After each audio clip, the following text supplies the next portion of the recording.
Hi, I want to talk to you today about geofencing, and it is a great way to advertise your business in some instances. You have to pay attention to local laws. There are some states that have made geo-targeting, geofencing a problem. So basically illegal, especially if it's around healthcare and sensitive personal data. So be careful, check your local laws. But geofencing as a whole, basically, what is geofencing? What is geotargeting? Imagine putting a fence around a Sam's Club, a geofence, a digital fence around a Sam's Club, if you are targeting for Costco.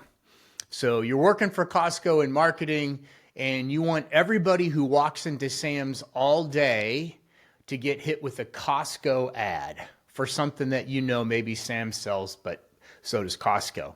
So just imagine that. Imagine a Chevrolet dealership trying to take market share away from a Ford dealership. So every time somebody goes through with their smartphone and it's GPS enabled, then they get hit with an ad, okay?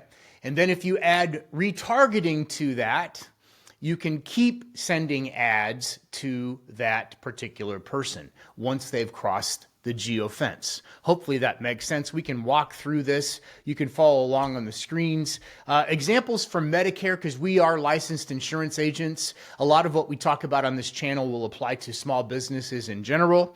But when we talk about insurance businesses, it's because we're insurance agents. But for Medicare, within the guidelines, okay, so Medicare outside of AEP or OEP, you would need to, just focus on the T65s only. You can't get into plan benefits. You already know that if you're a licensed agent, what you can and can't do. But you could target around pharmacies, maybe around senior centers or community centers, clinics for turning 65 if you wanted to.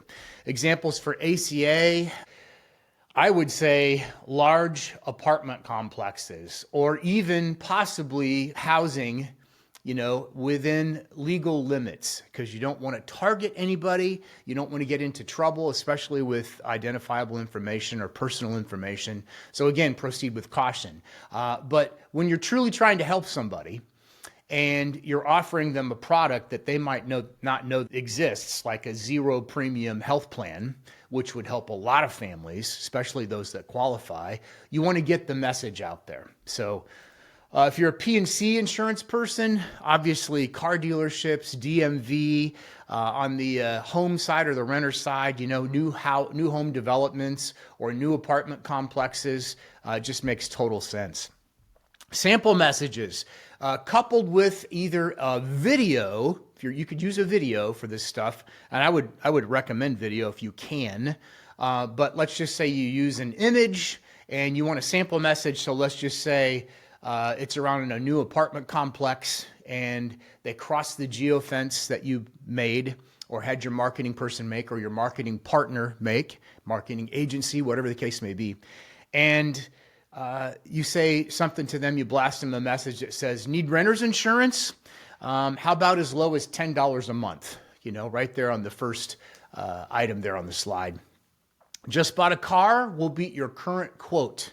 Whatever it is, if you have a hard time coming up with this stuff, you can always use ChatGPT. For the insurance professionals watching, clearly there are guidelines. I know the ACA seems like the Wild West. But they're going to tighten that up soon too. That's what all indications are. But for Medicare, you know what you can and can't do. Common sense prevails. Why it works for insurance and a lot of small businesses. So if you're watching and you're not an insurance agent, that's okay. But just common sense. If you're trying to do something locally, then geotargeting it's perfect, especially for higher ticket or service businesses. Right? Like I said before, a double punch would be if you want to add retargeting to the campaign, which you can do on different platforms. Pros, highly targeted, real-time impact when they're crossing the geofence, whoever that is. Efficient ad spend, you can keep track of it, you can dial it in. Some people don't have time to do all of these things. That's why they hire a marketing agency. That's why we're making this video. But we'll always point people in the right direction if they do have somebody on their staff that is capable of doing this and gets paid to be like a marketing person in the building or a marketing coordinator. These are just little videos that kind of point you in the right direction. Customizable radius. Obviously, you can do a city block on some platforms. You know this already in Google or Meta. You can target specific zip codes or neighborhoods if you want to. You can target specific radiuses of a certain area. So that's essentially geofence, geotargeting.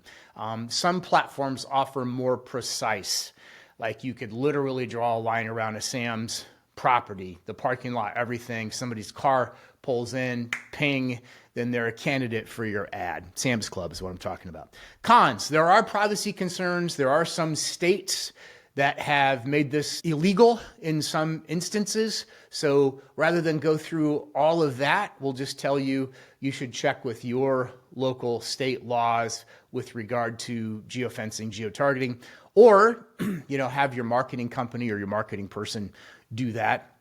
It does require somebody to have their GPS location on. Okay, so that's something else that, so there are limitations to this.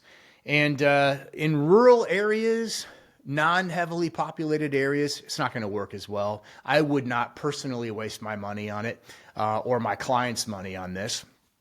And there is technical complexity involved.